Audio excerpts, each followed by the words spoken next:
مفتی طارق مسعود کے بیانات کے لیے طارق مسعود آفیشیل کو سبسکرائب کریں۔ طارق مسعود آفیشیل۔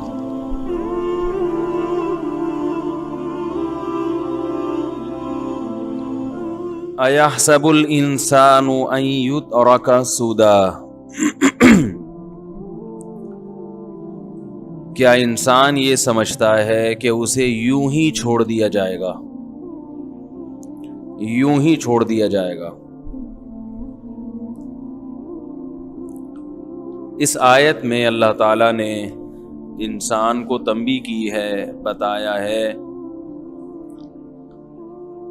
کہ انسان اپنے ہر عمل کا جواب دہ ہے۔ کچھ بھی کر رہا ہے تو اس کو یہ معلوم ہونا چاہیے کہ میں یہ کیوں کر رہا ہوں۔ بات آ رہی ہے سمجھ میں؟ اس کو یہ پتا ہونا چاہیے کہ میں نے یہ کیوں کیا۔ دو نظریات ہیں دنیا میں، جو مذہب مخالف لوگ ہیں وہ کہتے ہیں ہماری زندگی ہے، ہم جیسے چاہیں گزاریں، ہم کسی کے پابند نہیں ہیں، لائف کو انجوائے کرو، بس خوشیاں مناؤ۔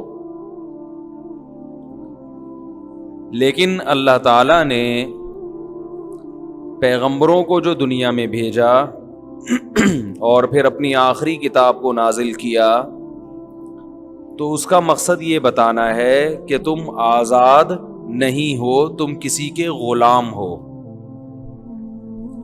پابند ہو کسی کے۔ کیونکہ اگر خود سے پیدا ہوئے ہوتے یا تم نے خود اپنے آپ کو بنایا ہوتا تو پھر تم اپنی منمانی زندگی گزارنے کے مجاز تھے، تمہیں یہ حق حاصل تھا۔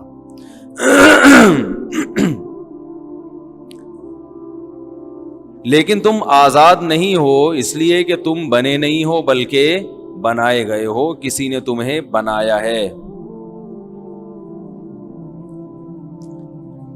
بننے میں بھی تم کسی کے محتاج، اور بننے کے بعد اپنی زندگی کو باقی رکھنے میں اس میں بھی کسی کے محتاج ہو۔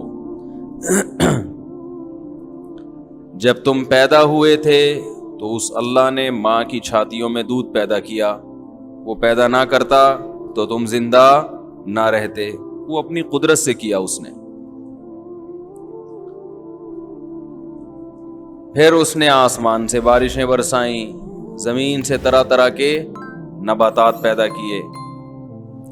ينبت لكم به الزرع والزيتون والنخيل والأعناب ومن كل الثمرات، اسی گارے مٹی اور پانی کے ملاپ سے، گوبر مٹی اور پانی کے ملاپ سے اس نے کھیتیاں پیدا کی، زیتون پیدا کیا، زیتون، والنخل، کھجور پیدا کیے، کھجوروں کے باغات، والاعناب، انگور پیدا کیے، ومن کل الثمرات، اور ہر طرح کے پھل پیدا کیے۔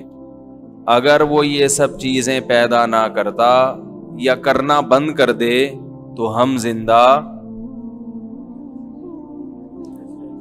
نہیں رہ سکتے۔ لوگ مجھے کہتے ہیں یہ بار بار نہیں بولا کریں، بولو بھائی بولو بھائی، تو آپ مجھے یہ بولنے کا موقع ہی نہ دیا کریں کہ میں بولو بھائی بولوں، آپ میرے بولے بغیر بول دیا کریں، ٹینشن ختم ہو جائے گی۔ کہتے ہیں نا تالی دونوں ہاتھوں سے بجتی ہے۔ تو ينبت لكم به الزرع والزيتون، کیسا فرق ہے ان سب چیزوں میں جو پیدا ہو رہی ہیں، لیکن پیدا سب مٹی سے ہو رہی ہیں۔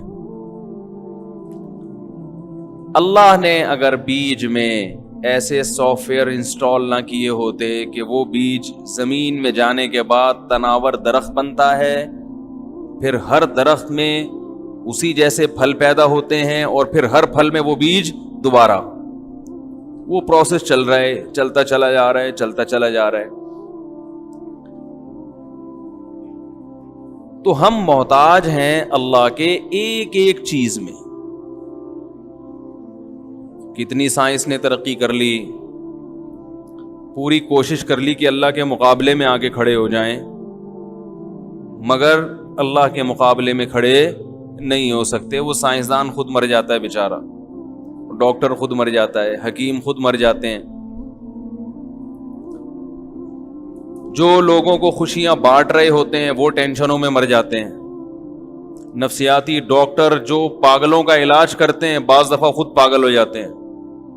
یہ سب اس کی علامتیں ہیں کہ ہم فقیر ہیں, محتاج ہیں, اللہ کے آزاد نہیں ہیں.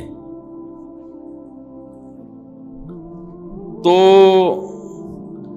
ایک لفظ میں استعمال کرتا ہوں, فنٹر گیری, جس پہ بعض لوگ خوش ہوتے ہیں, بعضوں کو تکلیف ہوتی ہے. کس قسم کے الفاظ استعمال کر رہے ہیں بھائی. فقیر آدمی زیادہ فنٹر بنے تو اس پہ سوٹ کرتا ہے یہ. بھائی ایک سیٹ ہو, چلو وہ تکبر کے ساتھ گھوم رہا ہے, چلو اللہ نے دولت دی ہے تو وہ اس کو دکھا رہا ہے. ایک فقیر ہے, ایک محتاج ہے, ہر چیز میں آپ کا محتاج, پھر وہ آپ کے سامنے فنٹر بنے تو آپ بولو گے تو پاگل اور بے وقوف ہے. ایک بھیکاری آپ کے گھر پہ آیا,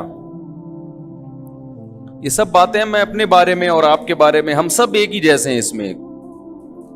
ہم اپنے آپ کو فقیر ماننے کے لیے تیار نہیں ہیں. زبان سے مسلمان یہ کہہ دیتا ہے کہ ہم اللہ کے محتاج ہیں, اللہ کا فضل ہے تو بھائی چل رہے ہیں. تو بھائی جب تو اللہ کا محتاج ہے تو تیرے عمل سے تو کہیں نہیں لگتا کہ تو اپنے آپ کو اللہ کا محتاج سمجھتا ہے. لگتا ہے کہ تم سے بڑا فنٹر مارکیٹ میں پیدا ہوا ہی نہیں ہے. کچھ مان ہی نہیں رہا, کچھ عمل ہی نہیں کر رہا اس کی باتوں پہ. ہماری مثال اس بھیکاری کی ہے. ایک بھیکاری کسی سیٹھ صاحب کے پاس گیا اور کہنے لگا اللہ کے نام پہ 10 روپے دے دو.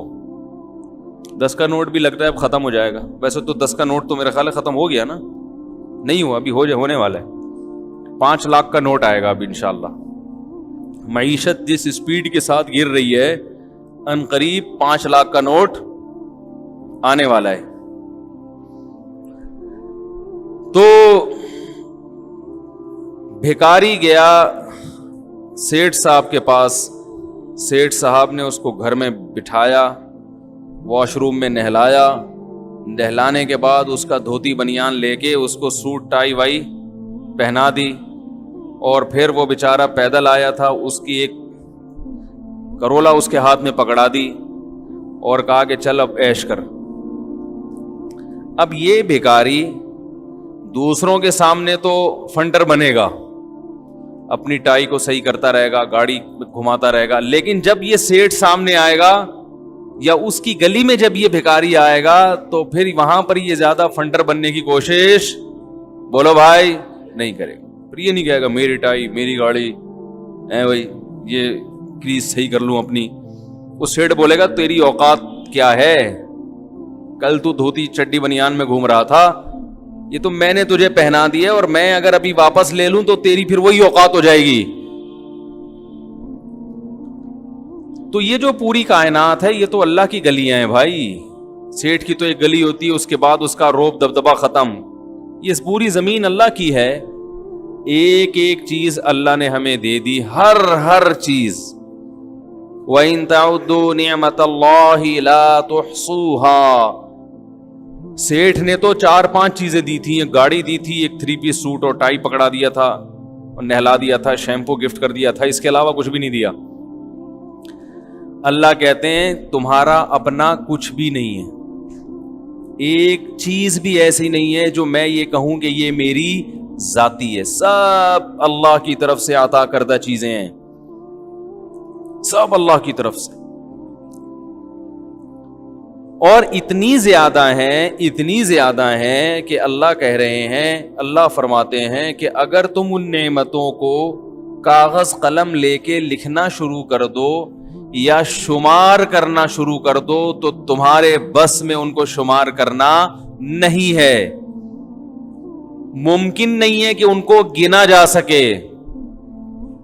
تو سر کے بال سے لے کے پاؤں کے ناخن تک تمام چیزیں گاڈ گفٹڈ ہیں. اب بتاؤ اس گاڈ کی زمین پر جو ہمیں دیکھ بھی رہا ہے, تکبر کرنا, یا یہ کہنا کہ میں اپنی من مانی زندگی گزاروں گا, میری پرسنل لائف ہے, جیسے یہ لبرل لوگ بولتے رہتے ہیں نا صبح سے شام, ہماری عورت پردہ کرے نہ کرے اس مولویوں کو تکلیف کیوں ہوتی ہے, کہتے ہیں نا.